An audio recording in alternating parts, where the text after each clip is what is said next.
Assalamualaikum warahmatullahi wabarakatuh. Hamdan wa syukran lillah amma ba'du. Pemirsa yang dimuliakan Allah Subhanahu wa Ta'ala, jumpa lagi di channel Wak Kaji Sotik TV. Saat ini saya berada di Taman Bungkul, Surabaya, dan saya akan mengunjungi makam Sunan Bungkul, yang mana makamnya di belakang Taman Bungkul, Surabaya.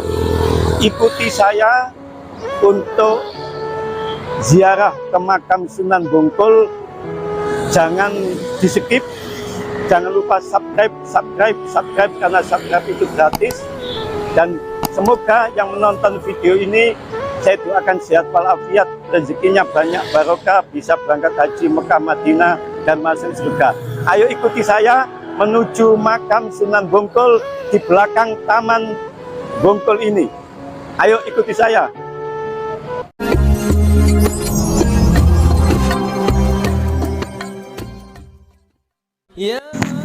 Halo guys, saat ini saya berada di depan pintu makam Sunan Bungkul, Surabaya. Ini saya tunjukkan situasi dan kondisi makam Sunan Bungkul di Surabaya. Ikuti terus saya sampai masuk ya. Ini menuju pintu gerbang makam Sunan Bungkul, Surabaya. Itu warna hijau itu.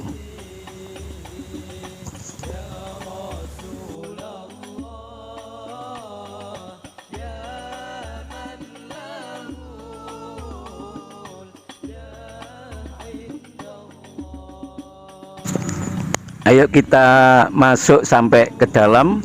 Nah, ini saya sudah di depan pintu gerbang makam Sunan Bungkul, Surabaya. Sunan Bungkul atau yang memiliki nama asli Ki Ageng Supo atau Empu Supo, seorang bangsawan dari zaman Kerajaan Majapahit yang setelah memeluk Islam, lalu ia menggunakan nama Ki Ageng Mahmudin. Sunan Bungkul adalah salah satu penyebar agama Islam di akhir kejayaan Kerajaan Majapahit pada abad ke-15.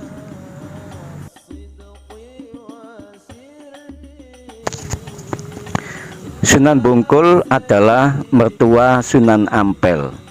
Namun ada versi lain yang mengatakan bahwa beliau adalah mertua Raden Paku atau yang lebih dikenal dengan Sunan Giri. Sunan Bungkul diperkirakan hidup di masa Sunan Ampel pada tahun 1400 sampai 1481 Masehi. Ki Ageng Supo mempunyai putri bernama Dewi Warda.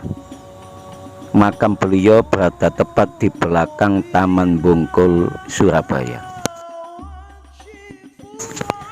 Sunan Bungkul memiliki nama lain, yakni Empu Supo atau Ki Ageng Supo.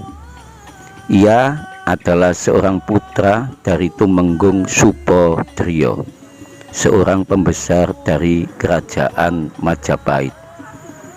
Sunan Bungkul mendapatkan julukan Empu karena ia mempunyai kemampuan dalam pembuatan wesi aji seperti keris, tombak, cakra, dan peralatan dalam melebur keris-keris tersebut.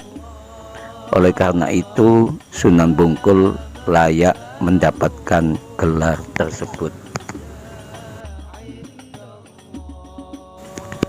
Konon saat Sunan Bungkul membuat keris, ia tidak memerlukan alat untuk meleburkan besi.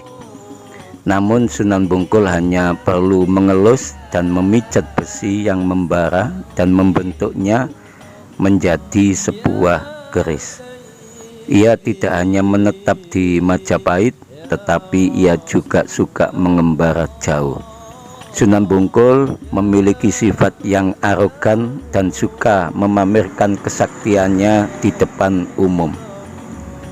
Suatu hari dalam pengembaraannya, Sunan Bungkul bertemu dengan Sunan Kalijogo yang menyamar sebagai dalang yang memperkenalkan diri dengan nama Ki Dalang Kumendung. Ki Supo atau Sunan Bungkul sesumbar dalam kehebatannya membuat keris dan akhirnya diminta oleh Ki Dalang untuk membuat sebilah keris. Ki Supo atau Sunan Bungkul dengan kehebatannya memandang sinis tawaran dari Ki Dalang untuk membuat keris. Empu Supo atau Sunan Bungkul memulai memijat-mijat keris tersebut seperti biasanya, namun Ki Supo tidak berhasil. Ketidakmampuannya untuk membuat keris tersebut membuat Ki Supo menyadari bahwa beliau telah berhadapan dengan orang yang tidak sembarangan dan memiliki kesaktian yang lebih tinggi darinya. Kemudian Ki Supo atau Empu Supo atau Sunan Bungkul berguru kepada Sunan Kalijogo dan memeluk Islam. Lalu ia mengubah namanya menjadi Syekh Mahmudin. Ketika berguru ternyata terbukti bahwa ia adalah murid yang soleh. Kemudian ia dinikahkan dengan adik Sunan Kalijogo yang bernama Dewi Rosowulan. Sunan Bungkul juga memiliki hubungan yang erat dengan Sunan Ampel karena Sunan Ampel menikahi putri Sunan Bungkul. Berkat hubungan baik tersebut, proses Islamisasi yang dilakukan oleh Sunan Ampel ini berhasil berkat bantuan dari mertuanya tersebut. Selain memiliki hubungan dengan Sunan Ampel, ia juga merupakan mertua Sunan Giri. Diceritakan bahwa Sunan Bungkul mengadakan sayembara. Barang siapa yang menemukan buah delima yang ia hanyutkan di Kalimas, maka ia berhak menikahi Dewi Warda, putrinya. Ternyata yang menemukan buah tersebut adalah Sunan Giri, murid dari Sunan Ampel, padahal ia juga hendak dinikahkan dengan putri Sunan Ampel, Dewi Murtasia. Jadi setelah menikahi Dewi Murtasia, selanjutnya ia menikah dengan Dewi Warda. Kesimpulannya, ada semacam segitiga penghubung di antara tiga tokoh penyebar Islam tersebut. Memang sedikit sekali literatur yang memuat tentang sejarah Sunan Bungkul. Hal ini dikarenakan ada semacam kutukan bagi siapa yang mencari tahu tentang Sunan Bungkul. Adapun perkembangan komplek makam Sunan Bungkul, awalnya memang sudah ada 11 makam di kawasan makam Sunan Bungkul yang sekarang. Makam-makam tersebut sudah ada di sana jauh sebelum agama Islam masuk ke tanah Jawa. Sumber yang lain mengatakan bahwa Mbah Bungkul, Sunan Bungkul itu datang dari Persia, lalu kemudian pindah ke kawasan Mataram yang berada di Jawa Tengah, kemudian pindah ke Majapahit, lalu pindah ke Surabaya dan menyebarkan agama Islam di kawasan tersebut. Demikian cerita singkat tentang sejarah Sunan Bungkul. Maka dengan cerita singkat ini semoga bermanfaat bagi kita semua, dan yang belum mengetahui di mana letaknya makam Sunan Bungkul, dengan melihat video ini, jika datang ke Surabaya maka sempatkan untuk singgah ke makam Sunan Bungkul yang letaknya di belakang Taman Bungkul, Surabaya. Demikian yang bisa saya sampaikan secara singkat Sunan Bungkul. Semoga ada manfaatnya dan jumpa lagi di lain kesempatan. Mohon maaf atas segala kekurangan. Wallahul muwaffiq ila aqwamit thoriq. Assalamualaikum warahmatullahi wabarakatuh.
سيدي